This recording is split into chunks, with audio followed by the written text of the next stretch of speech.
Hold up. Yeah. Hey guys, this is Costa with episode 3 of All Things Greasy, a little video blog I've put together starting in 2017, documenting all my turbulence and tribulations with my businesses. If this is your first time, if you haven't seen the first episode, the second episode, or any of the introductory videos, my name is Costas Kapithanassis. I am a self-employed entrepreneur. I figured out how to buy businesses with $0, and I have basically started a chain of quick lubes that I own and operate that I have largely bought with no money. I think it's a very interesting thing, and I think people I think it would benefit people to hear about some of the stuff that I'm doing, because there's a lot of opportunity out there right now. I do have a book coming out called The Zero Down Business that I wrote extensively about the details of how to do it. I think anyone could do it. I think everyone should do it. I honestly do. So I am putting together this vlog just so I can document the process, the growth. I want to be on the record because I want to be historically correct. I think it's just native to the times that we're living in, which kind of brings me to the first thing that I wanted to talk about today, which is personal branding. Now, personal branding kind of has a negative connotation these days, but unfortunately it's just imperative for business owners to engage in personal branding in 2017. We've kind of had a reversal of business trends recently. I think I think our grandparents, my grandparents, are more equipped to run a business in 2017 than our parents are. And what I mean by that is especially my grandparents, who are not native to America, when they came over, it was largely, they didn't speak the language, and they had to assimilate to the culture very quickly. So it meant a lot of interaction, a lot of community interaction, small community interaction, knowing the people running the barber shop and the butcher shop, and people knowing preferences and things like that. And then with the baby boomers, there was this huge, massive suburban sprawl where customer service kind of got thrown out the window because it was all about mass production, and we've kind of had a return to face-to-face interaction and the humanization of brands. And you look at the brands that are really killing it right now. Like Wendy's is viral right now because they're basically going one-on-one. This is a company that's at scale. There's over 2,000 locations across the entire country, and you have someone in Wendy's who's one-on-one interacting with people, and it's getting them, the ROI of that interaction, all of the incredible attention they're getting right now from just being humanizing their brand is, they're spending millions of dollars on commercials. If they would have known that just tweeting to people would have had such a better return, they probably would have just been doing that from the get-go. But personal branding is just you have to do it. It's imperative to do it now. I'm not a huge fan. I'm awkward in front of the camera. I hate my voice. I don't look good anymore, which sucks. So it's difficult for me to get behind the camera and talk about these things. But it's important because I want to humanize my brand. And not everyone has the same aspirations. I want to have a massive business. I want to have a huge chain. I want to franchise my brand. So it is a little different. But it's also a way of setting yourself apart from your competitors. I was looking at my Facebook analysis today, and all of my stores have almost all of them are in the thousands except for Amerilube in terms of likes. And Amerilube has 900 something likes, and the town of Dillsburg is only 7,000 people. The next closest garage had 75 likes, and just no interaction with the customers. I'm constantly talking to my customers. I interact with them.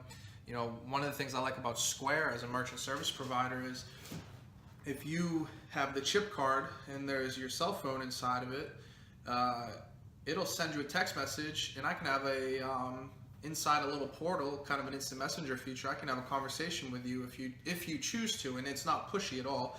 It says, how was your experience? If you have a bad experience, every time someone has a bad experience, I reach out to them through the little messenger, and I'm like, hey, how can I make it better? What can I do? What can we do to improve? Was this an isolated incident, or is it systemic? I mean, this has led to a lot of firings because I found out problems that I otherwise wouldn't be able to find out. When you have one store, it's easy because you're in the store. But now that I have 5 stores and I'm going from Chicago to Pittsburgh to Harrisburg to Westminster to all the places I'm hopefully going to be going in the future, I'm not going to be able to be in the store every day. And if there's a systemic problem like this, it's a beautiful feature that allows you to, Facebook's one way, and then this feature is one way, and just communicating with your customers is a way to, keep a pulse. But anyway, where I wanted to go with personal branding, humanizing your brand means putting yourself out there. It also means not worrying about what other people think. Like, going back to my earlier point, this is not my favorite medium. Like, a lot of people tell me I'm a really good writer, and I write a lot and I blog a lot, and a lot of people like my writing, but video is not my comfort zone. This is not natural to me. I'm not like a hugely charismatic person. I'm kind of stoic. But it's tough to put yourself out there. Like, very early on when I started the build-up of the personal branding, because I'm building up into the launch of the book, I have had people that I thought were friends making comments, and it's like, and that's the thing that people fear. That's one of the reasons people don't take risks, is because they fear what other people think. You fear what your mother-in-laws think. You fear what your mom thinks. You fear what your best friend thinks. You fear what the kid in high school who you didn't even really like thinks. And that's why a lot of people don't do stuff. And I wanted to make it, the reason I'm ramping up these videos right now is I wanted to make it a point to go out and put these videos out there and just not care what people think, while at the same time, pulling at opposite ends, really caring about what people think, because that's how business works. You need to equally not care as much as you do care about what people think. But I had someone make a comment, and it was hurtful, and you just need to eliminate the negativity. You need to eliminate the negativity from your life. There's just no room for it. When people ask me what I do for a living, it's really difficult sometimes. I wrote about this the other day, but other times it's very evident. Most of the time it's firefighting. Most of the time I'm putting out fires at my business. Most of the time I am just dealing with problems. My employees if I'm not at the store, my employees don't want to interact with me if I'm not there, unless it's a problem. They don't want to call me. They want to focus on their job and do a good job. And so, especially if I get a phone call, I know that something happened, because there's no other reason to call me. You're not calling me to, just shoot the shit. So it can, there's already so much negativity that it, adding unnecessary negativity just exacerbates the problem.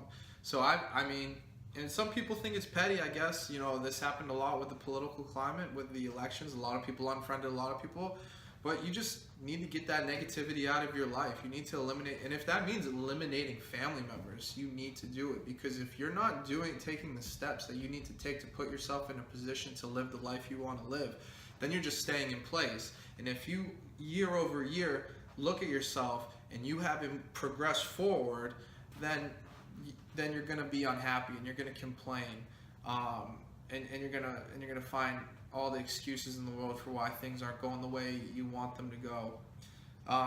So that all has to do with personal branding. So that is why I'm personal branding myself right now, in terms of having a Facebook page for me as the individual, in addition to my business Facebook pages.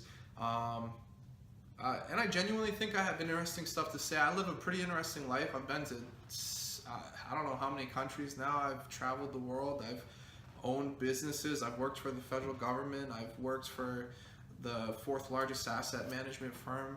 I've got 2 master's degrees. I've done a lot of shit. Played professional baseball. I've done a lot of shit. So I think I have some interesting things to say. Now, obviously, that's for the market to decide. If a year from now I look back at these videos and they've got a cumulative 100 views and 99 of them are my mom, then I'll know that I'm not that interesting. But if people respond and I can build a little community about business ownership and entrepreneurship, then I'm doing what I've set out to do, because that's the things that I care about. So that's it on personal branding. I just wanted to talk about that a little bit. I thought it was important to get that out of the way, especially early in 2017. My main point being is, don't be afraid to cut the negativity out of your life, even if it's someone that you think you care about. It might, there's already too much negativity out there. You shouldn't saddle yourself with unnecessary negativity. So that's it on personal branding. Second exciting thing that happened today was the guy that I hired finally showed up today. He was supposed to be there yesterday, but when he showed up today, my manager sent him home, unbeknownst to me. And it's not a huge deal. I'm having him come back on Monday. I really wanted this guy. I want him to be a part of the business, and so he was upset, but I was able to take care of it pretty early this morning, and hopefully that's settled. That might be something brewing, but we'll see about that. The third thing that I took care of today is I'm having LED signs made. I'm rebranding all of my stores. I haven't really talked too much about it, but I want to create a franchise. I have 5 stores now, so I'm going to rebrand all of them if possible. It's expensive to rebrand a business. There's a lot that goes into it that people don't know about. Rebranding a business isn't as simple as changing the name. There's paperwork involved. There's tax implications. There's a bunch of stuff that goes into it. But as far as what I took care of today, I got the final display of the logo. This is what we're going with. So that's the dimensions of the LED sign, and I'm going through a company called Shenzhen Essen Technology Company in Shenzhen, China, which is in the Bowen district. I'm sure I'm mispronouncing all that, but a lot of people are hesitant to do business with China because they don't know about it. I've done with the vape shop that I owned in Baltimore. Almost 100% of our products were bought in China, and so that's something that doesn't. I'm not. Something being made in the USA doesn't necessarily make it better than being made in China. Most of the time, knockoff products, barring knockoff products, something being built in China doesn't. Their working conditions suck, but it doesn't mean that the machines that they're using to manufacture products are the same machines that we use here. Next time you drive by a construction site, take a look at the equipment, and it's not going to say Caterpillar anymore. I guarantee you that.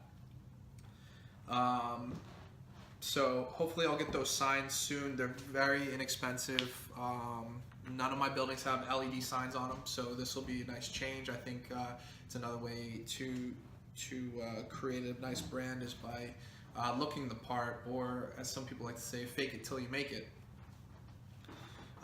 Also today, in terms of personal branding side, a rep from Red Stag Fulfillment reached out to me with an article about artificial intelligence. They asked me to run it through my blog, and this is the first time someone has proposed monetary means for running a third-party article through my blog. It was nice. I did it for free. I didn't need any money to do it. I don't have a huge following on my blog, so ran it through the website. It's on capthanasis.com. Check it out. I'll put the link in the description. Also, about half hour ago, filmed the first episode of Filter Friday, which is something I want to do every single Friday, do reviews of the oil filters I sell. As I talked about in the episode yesterday, I have a distribution business, and it is my first real organic grassroots business that I've founded. Now, a lot of my friends know I made Maine Back Company, which is when I hurt my arm and I had to stop playing baseball, moved back, and I wanted to stay attached to the sport of baseball. And so I bought a 40-inch lathe on eBay, and I started, making baseball bats for, at first I made them for my summer league baseball, just the men's league, kind of doing it for fun. But then I actually got Facebook requests. This is the power of Facebook. I wish I would have, I probably could have really killed it on Instagram with this company, but people started asking me to buy baseball bats, and so I started a company called Maine Back Company. Worked on paper thin margins, got my wood from a supplier in Tennessee, and I made custom baseball bats, and that was my first legitimate business. Now, if you want to go all the way back to Miss Murphy's 5th grade, where I had a mechanical pencil repair business with a drop box on the side of my desk, I guess that's my first real business. But in terms of making real legitimate money, well, if you really want to go back even further, the first $20 I made selling Pokemon cards to Megan Paul, that was probably the real first money maker. But my distribution business, it came from, it grew out of the ground from the Quick Lube business. I wouldn't be able to have the distribution business without the Quick Lube business, because it's difficult when you don't have money. All you have is your time. And when all you have is your time, then you have to put in the extra effort. So when you put in the extra effort, that means researching on Google, researching on YouTube, hours of videos. So when I got Quick Change, I had a laundry list of things that I had to buy, but I got it from the cash flow of the business. So the money was coming in from the existing customers. The business itself I got for free with a little bit of money from cash advance credit cards. Now, I can talk about that another time. It's actually fully explained in my book. Quick Change is not the business that I got 100% for free. Marilube I got 100% for free, and Payless in Chicago I got 100% for free. I have those as case studies in my book on how to get a business 100% for free. I got Quick Change with probably 10 grand, 8 grand to the seller, and 2 grand just to infuse into the business because I wanted to put money into it right away. But to go back to the distribution business, what I saw was with the Quick Lube, you have these fixed expenses that are going to happen no matter what. You have to buy oil, you have to buy filters, you have to buy chemicals, you have to buy electricity, you have to buy your water, utilities. So there are things that you buy no matter what, and those are the things that you get margin on. And that's really where the power of Alibaba comes in, is they say, hey, buy a pallet of these staplers, and if you buy a full pallet of these staplers, we'll give them to you for 2 cents. That's how the dollar store makes its money. That's how the Dollar Tree makes its money. Now it's the Alibaba, the reason it's trading so well and doing so well as a business model is it's Amazon without the warehouses. It's connecting buyers and sellers, and the inventory is staying with the sellers. So you go on Alibaba and you say, I want to become a business, but I don't really have that much money. Well, if you're only going to buy 10 items, if you're only going to buy 10 staplers to resell, you're going to have to pay probably 80 cents per stapler. But if you say, I'm going to buy 1,000 staplers, we'll give them to you for 2 cents. Now you have an amazing margin. You can go ahead and sell it for $1. These filters if you go to Advanced Auto Part right now and try to buy this particular filter, one, you can't. This is not available to retail consumers, which is why I sell so many of them online. But this one, you go to Advanced Auto Parts right now, this will cost you $25. I buy this filter for $4.70 because I buy so many of them. Now, this only happened because of my Quick Lube. So the distribution business, when I say it grew organically, it was only able to happen because of my Quick Lube, because I looked into how to scale that business and what I could do to milk every ounce of profit out of it. So the original topic was Filter Friday. Basically what I want to do is I want to take my filters and I want to have a little review show about the products that I sell on my website, because no one's really talking about it. But but what might be interesting to you guys is how the distribution business started. The distribution business did $120,000 in revenue this year, on about 10-15% gross margin. So not fantastic margin. I mean, it was fine, but in the last video I talked about how it would have been worth it even if I was at cost, selling at cost. So that's really it for Filter Friday. That video will be available probably before this one will go on. The only other thing going in my world right now is I still haven't done my invoices, which is going to be a recurring theme. I really need to hire an invoice company or get an intern. I'm at my office right now. I got Aristotle Onassis right behind me. He looks over my shoulder all day. And then to the right of him is Michael Corleone. And they watch me not do invoices all day. The invoices need to be done because I'm literally leaving tens of thousands of dollars on the table by not sending out invoices. And if I was ever on an episode of The Prophet, Marcus Lemonis would lose his mind. That's really it for today. It is Friday. It was interesting. My wife's at the gym right now, and she got really excited about Friday. And it makes me laugh every time she gets excited about Friday because it flies in the face of everything I believe in. Because like Friday is no different to me. I'm gonna work tomorrow. I'm gonna work on Sunday. But like I love this shit. This is amazing. It's really nice to be doing what you love, and that's why I'm trying to get loud. I hope it catches on because like if you have any kind of interest in working for yourself, like I've got a lot of good insight, I've got a lot of good information. Obviously I was able to make the jump and I'm not the smartest guy in the world. It'd be interesting if any people from high school or middle school ended up watching this video because they would look at it and say, are you serious? This guy, I'm gonna do $1 million in revenue in 2017 at 27 years old, and people probably that know me are like, are you kidding me right now? That guy. Don't let the glasses fool you. I'm not the brightest person out there, but I was able to put in the work portion of it. And honestly, I think that's 90% of it is the work portion. So I'm gonna end the video with that. If you want to catch these videos, I'm trying to do them daily. You can go ahead and subscribe. If you have any questions at all, email me, Costa@capogroup.com, KAPO group.com.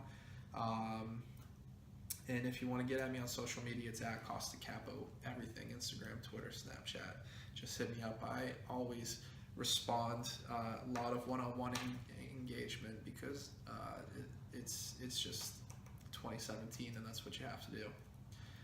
Until then, hope everyone has a fantastic weekend and look for the next video to drop. All right.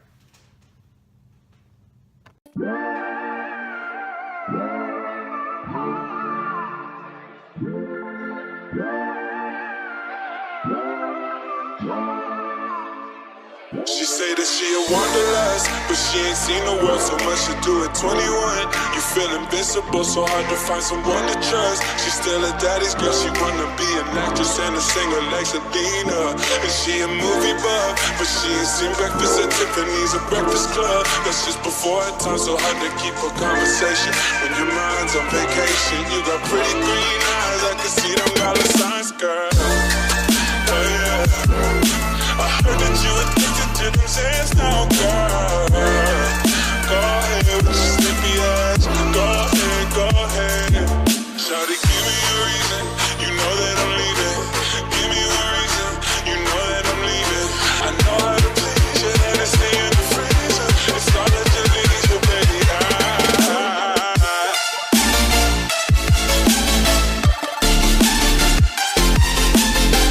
Perfect.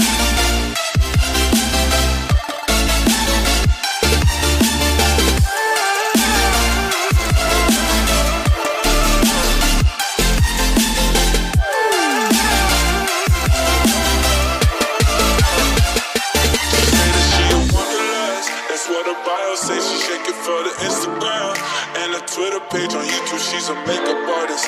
Hollywood apartment, she's a bartender and a part-time model. All her friends are verified, wow, man, that's so cool, wow. Girl, can we hang out? Let's take 1,000 pictures like a hype beast now. People saying that we're goals, that's all.